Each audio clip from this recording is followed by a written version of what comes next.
Today I am going to break down the RDL, which is abbreviated for Romanian deadlift.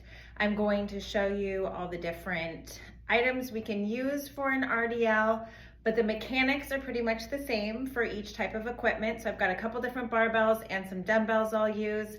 And I'm going to go over kind of what I think about as I'm doing an RDL. So first thing that I want to show you is the difference between an RDL, a straight leg deadlift, and a traditional deadlift. So to do this, I'm going to use an Olympic bar. So your traditional deadlift, you're starting all the way from the ground every time. You're pulling the slack out, pulling the bar off the ground, keeping it close to the legs, and setting it back down on the ground.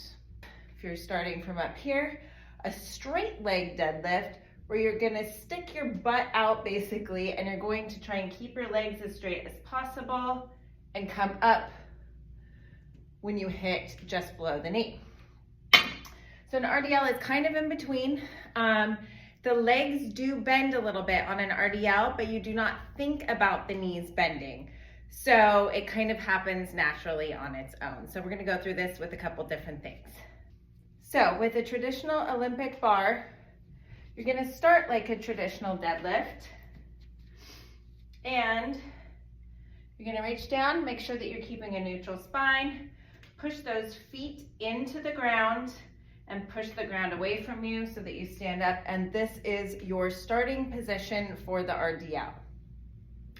The first thing I think about is just a hip hinge. So I'm thinking about sticking my butt out and bringing the bar down. It's still touching my legs. It's gonna stay right on my legs. I'm gonna go right to about here. See how my knees have naturally bent, but I didn't think about bending them. And then to stand up, I'm going to push my feet into the ground like I'm doing a leg press. So all I'm thinking about is pushing my feet into the ground like I'm pushing the ground away. You want to make sure that you're not bending. So if you bring the bar out from your legs, it's going to cause you to hunch. You want to keep those shoulder blades in your back pocket. And before your back starts to bend at all, that's the bottom of your RDL. Push the ground away. If you have these at home and you have a small barbell, you can do that as well. So it would just be the same thing. You just want to squat down a little bit lower, make sure that you're keeping good form to pick it up. Push the ground away. Here's your starting position. So it looks like this from the front. Shoulders back and down, shoulder blades like they're tucked into my back pockets. And same thing, I'm just gonna start to push my butt back, but I'm also not going to push all my weight into my heels. You wanna keep your weight evenly distributed on your feet. Start to bend, stick that butt out. Those knees are naturally bending. That's the bottom of my RDL. Bar is still close to my legs. And I'm going to push the ground away by pushing my entire foot into the ground. Toes and heels and arches. Bottom, push. And by pushing into the ground, that's making it so that I feel it in my glutes and my hamstrings.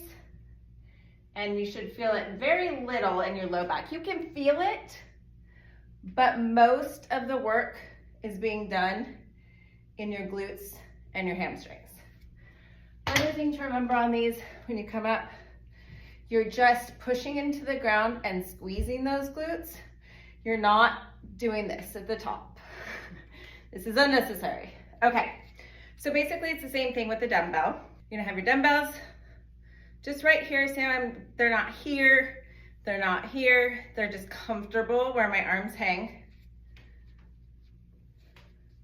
And my feet are just about hip width apart for all of these. Same thing, starting position. I'm gonna keep these right up against my legs. I'm just gonna start to stick my butt out till I hit the bottom Knees are a tiny bit bent. I can feel a nice stretch in the back of my legs, and then I'm gonna push the ground away.